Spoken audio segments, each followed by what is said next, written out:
completely different reason.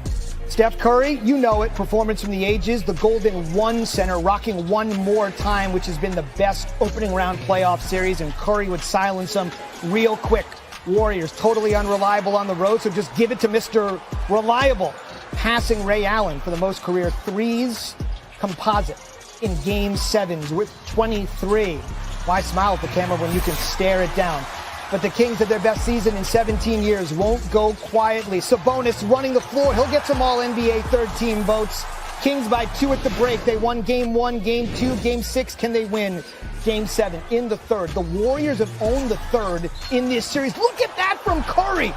Took 38 shots. That's certainly the most acrobatic. And coming out of the locker room, when they dominate the third, like they did on Sunday, they win the game, and in this case, win the series. Battle for the loose ball. Kevon Looney with one of his 21 boards. Extra skip pass, corner. Curry, 3, no. Wiggins, back to Curry. Curry had 22 points in the paint. More than just the greatest long-range shooter of all time. Dubs up 7. And then Klay Thompson didn't have a great game, 4 for 19. But shooters make big shots when they have to. Warriors up 10 after 3. They outscored the Kings 35-23 in the third. Again, the decisive quarter in this series. That look says it all. To the fourth, Curry working on history. Never had a 50-point Game 7 performance. He's sitting at 40. Wow! From 27 feet. Had 7 triples. Took 38 shots in 38 minutes. A shot a minute. And again, who else do you want shooting? Sitting at 43. Floater. Getting it to go. The whole narrative was it's the old Warriors against the young Kings. Steph looks spry and young at the age of 35 in the corner for 3. He's got 48. Man, incredible. The championship window in 2015, alive in 2023. They've had ups, downs, titles, drama. 50 for Curry. They're going to eliminate the Kings in style in seconds into the locker room to hear from Steve Kerr, a great shooter in his era, praising the greatest shooter that ever lived. You guys have been doing this for a long time. Shit, Steph, 50 points in Game 7? Yeah. How many people have done that?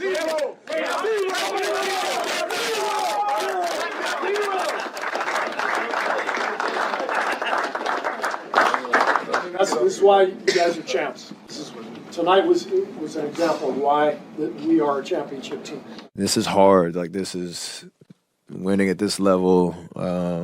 There's a lot of narratives and, commentary throughout, game to game, and you're trying to block it all out and just focus on basketball. But at the end of it, there's fun with it too. So who can stop Steph Curry? Hopefully we'll never find out. Steph he was elite. He did what he was supposed to do. He put these guys on his back and he said, we're not losing tonight, and I'm going to make sure that happens. A guy like that, you hope that he misses some shots. I still think we could have withstood his barrage if we would have made free throws and boxed out. One of the greatest players ever. He makes tough shots. He gets in the lane. He's able to finish. He did everything for them tonight, and once he got it going, it was just tough for us to slow him down. Obviously, you want to try to send 2 at him, just disrupt him as much as possible. But like I said, when he gets it going, there's pretty much nothing you can do. He turned 35 in March. He's almost halfway to 40. And in his set to try to put away the Kings tonight in Chase Center. When Steph is on the floor, the Warriors have looked like they could be contenders once again. It's when he sits that eyebrows are raised. So does Golden State have enough? Meanwhile, this video was taken 5 hours before tip-off. LeBron James already in the gym, getting warm, looking to bounce back from that 5 of 17 night. We're getting you set for a couple of Game 6s here on NBA. Yeah, to get treatment, too. It's the toughest game. This is what you prepare the entire season for. We know our back's against the wall. Man, tonight is going to be good. Welcome to NBA Countdown, presented by Chime. The crew is in L.A. We have the man in Rose, Stephen A. Smith. Indeed. We have Mr. Rose, Jalen Rose, that is, and the legend, Michael Wilbon. I'm Malika Andrews in for Mike Greenberg, and it is going down tonight, gentlemen. Yes, we it have is. 2 excellent Game 6s in the Western Conference. We have the Kings, the Warriors, the Grizzlies, and the Lakers. But we start with our opening tip. We head to Northern California. That's where the Warriors finally overcame their road woes to take a 3-2 series lead. This series started with the Kings taking a commanding 2-0 lead, and now the champs have come storming back. They have won 3 straight, and yes, Stephen A., that does include winning a game on the road. So let's break this series down a little bit. Golden State, have they shown that they can reestablish themselves as the favorites in the West? Absolutely, without question. I don't think anybody can question that right now. They're the reigning defending champions. They've got a superstar leading the way. They've got the best shooting backcourt in the history of basketball. And I want to bring up this point. Gary Payton II and Andrew Wiggins being back. First 2 games, do you know that the Warriors were outscored like 41-14 off turnovers? Last 3 games, they've outscored Sacramento 56-39. We can't ignore this. This is what they do. They get up in you. 28 consecutive playoff series. They won a road game. Yep. This is what they do. A record. And so as far as I'm concerned, I'm looking at the young pups in Sacramento, very exciting. Number 1 offense. We know they got skills, but De'Aaron Fox having his health compromised because of his finger, combined with them finding their groove, combined with Draymond being an asset, not being a distraction in any way. The suspension actually helped because when he came back, he volunteered to come off the bench because he didn't want to disrupt what it takes. He's putting winning first. They're putting winning first, and they're playing like it. Yes, they're reestablishing themselves as the favorites in the Western Conference. Of course, the Phoenix Suns still the betting favorites, Michael Wilbon, but what does your eye test say? Well, they can reestablish themselves as that. They're in the process. I'll agree with Stephen A. that far. Have they done it off one road victory is going to make me conclude that? I mean, now I got to see a little bit more, which includes tonight. If they do that and finish the series off in the way that champions finish series off, then the answer is yes.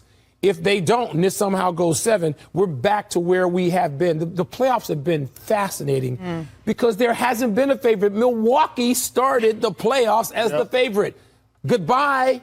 In 5. Can you Get believe out. that? No, it's still hard to believe, even though they did so many questionable things, which we will get into second guessing. But Boston, really, Atlanta took them further than we all expected. The Suns, I know they won in 5.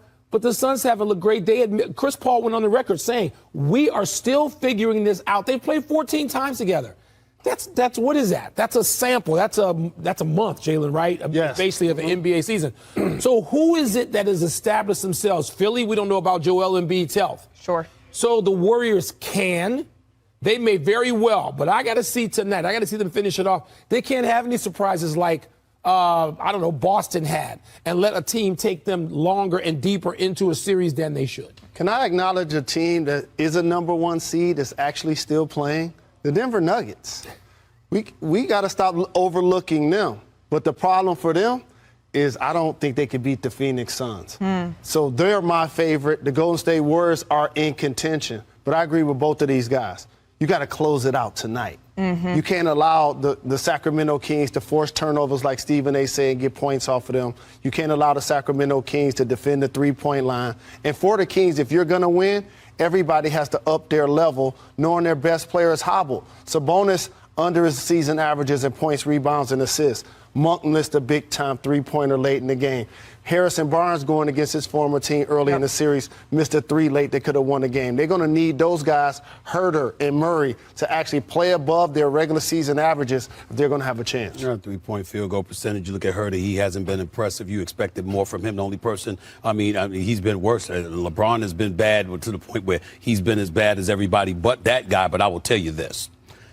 When you look at the Golden State Warriors, Mr. Negativity, Wilbon, you're thinking about one road victory. That's all. Show me more. I'm thinking about 3 straight playoff victories. See, that's the way you look. Well, they got to get the 3rd. No, they won. They got the 3rd. Straight. They got the 3rd. They I want to see the straight. 4th. I'm getting greedy here, and I'm being a cynic, Stephen A.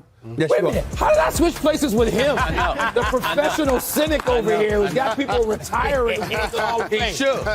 Because he should retire and go to the Hall of Fame. Kawhi, yes. I am being that because I'm looking at it thinking, who really looks like championship material. Right. And each one has something going against it. Every box isn't checked. But again, I think that Golden State is probably in the driver's seat right now. Sure. Right now. Well, if I may, and that's a big if, the Lakers win tonight and the Warriors win tonight, the Warriors will secure home court advantage for that series. But there's one stat that I want to point out to you to get your thoughts on here, Stephen A. Smith, that is a little bit concerning. The Warriors are plus 49 when Steph Curry is on the floor. They are minus 35 when he is onto the bench. That's a 84-point swing, to the point that Steve Kerr has had to say, well, we need to readjust our patterns here, our substitution patterns, how often we can have Steph sit in the fourth quarter. How big of a concern is that for you? Well, that's always a concern because obviously he's Steph Curry, and we get all of that. But last time I saw Klay Thompson explode and go a little ballistic in the second quarter. I saw that. I saw Gary Payton come in and make some plays. I saw Andrew Wiggins come in and make some defensive plays. And even though you're struggling without Steph Curry offensively, defensively, you do step it up a little bit when you watch what they're transpiring. You need Steph, and we get that. But this is a veteran squad. These ain't a bunch of novices, okay? And so what Steve Kerr is concerned about, and here's one of the other reasons I'm not concerned about it, because of Steve Kerr. Because the buttons that this man pushes in the playoffs, he knows what he's doing. 4-time champion, 6 NBA Finals appearances in the last 8 years. The man knows what it takes. Excuse me, everybody trying to figure it out. Even Phoenix, they trying to figure it out. Denver trying to figure it out. Memphis trying to figure it out. Who's the one team that seems to be figuring